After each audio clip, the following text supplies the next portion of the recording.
आनंद agro समूहाची वैभवशाली वाटचाल। आनंद ॲग्रो उद्योग समूहाने गेल्या 1.5 दशकात पोल्ट्री उद्योगात दंतकथा वाटावी अशी यशकथा साकारली आहे। समूहाच्या यशस्वी प्रयत्नांमुळे उत्तर महाराष्ट्रात पोल्ट्री व्यवसायाला प्रतिष्ठा प्राप्त झाली।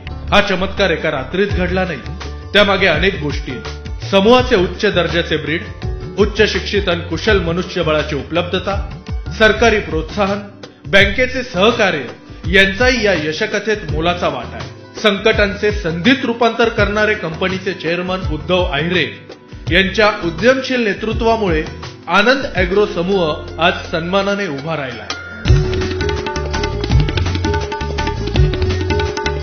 आनंद ॲग्रो उद्योग समूहाची मुहूर्तमेढ 1997 साली रोवली गेली। प्रारंभी 3000 पक्षी क्षमतेच्या पोल्ट्री शेड पासून समूहाच्या उद्योजकीय वाटचालीचा प्रारंभ झाला। सन 2002 मध्ये आनंद हायचरीज प्रायव्हेट लिमिटेड या कंपनीची स्थापना झाली। त्याद्वारे विविध भागातील शेतकऱ्यांसाठी करार पद्धतीने कुक्कुटपालन सुरू केले।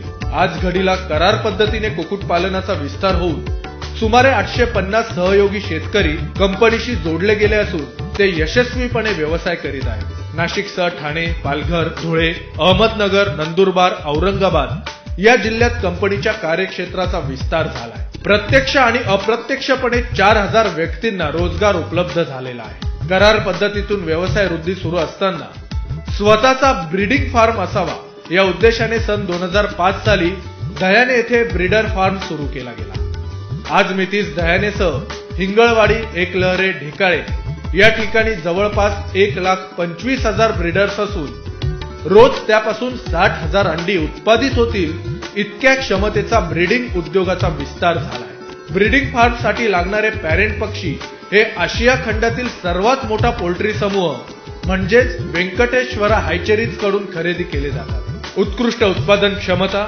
आणि गुणवत्तेच्या आधारे आनंद ॲग्रो समूह आज उत्तर महाराष्ट्रात क्रमांक 1 ची पोल्ट्री कंपनी म्हणून ओळखली जाते। कंपनीने उत्कृष्ट व्यवस्थापन आणि बायोसिक्युरिटी ठेवण्यासाठी कुशल आणि तांत्रिक कर्मचारी वर्गाची नियुक्ती केली। त्यांच्याद्वारे गुणवत्तापूर्ण उत्पादन करण्यात येते। ब्रीडर फार्म मधील उत्पादित अंड्यांच्या उबवणीकरिता डहाणू येथे अद्ययावत आणि प्रतिमा 20 लाख उबवण क्षमता असलेली हायचरीज उभारण्यात आलेली आहे। त्याद्वारे रोज जवळपास 60,000 एक दिवसाच्या पिल्लांची निर्मिती केली जाते। पोल्ट्री व्यवसायातील खर्चात 80% खाद्याचा खर्च असतो। त्यामुळेच कंपनीने देवळा तालुक्यातील भौर येथे अद्ययावत आणि संगणकीकृत खाद्य निर्मितीचा कारखाना उभारला। रोज जवळपास 400 मेट्रिक टन खाद्याचं उत्पादन केले जातं। खाद्य निर्मितीसाठी लागणारी औषधे आणि कच्चा माल, मका आणि सोया मिलची तपासणी कंपनीने जर्मनी येथून आयात केलेले अत्याधुनिक मशीनद्वारे करण्यात येते। मक्याचा वर्षभर सुरळीत पुरवठा व्हावा यासाठी कंपनीने स्पेन येथून 1 लाख क्विंटल क्षमतेचे 2 सायलोज उभारले।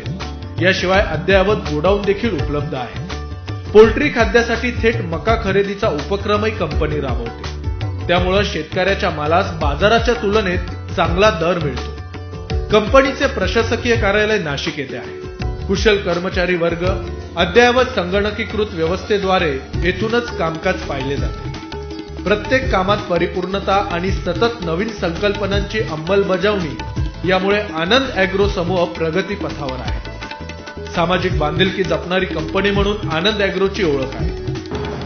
आमचा व्यवसाय हा सगळा ग्रामीण भागामध्ये आहे आणि ग्रामीण अर्थव्यवस्थेशी निगडित आहे आणि ती ग्रामीण लोकांसोबत आम्ही जोडले असल्यामुळे ती बांधिलकी आम्ही आमच्या उद्योग समूहाने अनेक वर्षे सांभाळलेली आहे। आमची पोल्ट्री फार्मची जी युनिट्स आहेत 5 गावांमध्ये आमची युनिट्स आहेत कळंब तालुक्यामध्ये, त्या सगळ्या 5 गावाच्या शाळांमध्ये आम्ही दरवर्षी शालेय दप्तर देतो। जी विशेष प्रावीण्य मिळवतात वेगवेगळ्या क्षेत्रामध्ये मुलं त्यांना आम्ही प्रमाणपत्रही देतो। त्याच्यानंतर काही ठिकाणी आम्ही मुलांसाठी सायकलीचं पण वाटप केलेलं आहे, काही ठिकाणी गणवेशाचं वाटप केलेलं आहे। अशी काही ठिकाणी आम्ही शालेय विद्यार्थ्यांना पिण्याच्या पाण्याची सोय उपलब्ध करून दिलेली आहे। आता नुकतंच मागच्या 2 महिन्यापूर्वी आम्ही काकाने आणि खेडगाव दोघं शाळांना आम्ही कॉम्प्युटरचा पूर्ण सेट आम्ही त्या शाळेसाठी आदिवासी विद्यार्थ्यांसाठी आम्ही कॉम्प्युटर सेट इथं लावून दिलेला आहे। सध्या नैसर्गिक प्रतिकूलतेमुळे अडचणीत आलेल्या ग्रामीण भागात एक पर्याय म्हणून कृषी औद्योगिक व्यवस्था उभारण्यासाठी आनंद ॲग्रो समूहाने नेहमीच पुढाकार घेतला आहे। हे समूहाचे नवे ब्रीदवाक्य सारे मिळून समृद्धीकडे त्याचेच द्योतक आहे।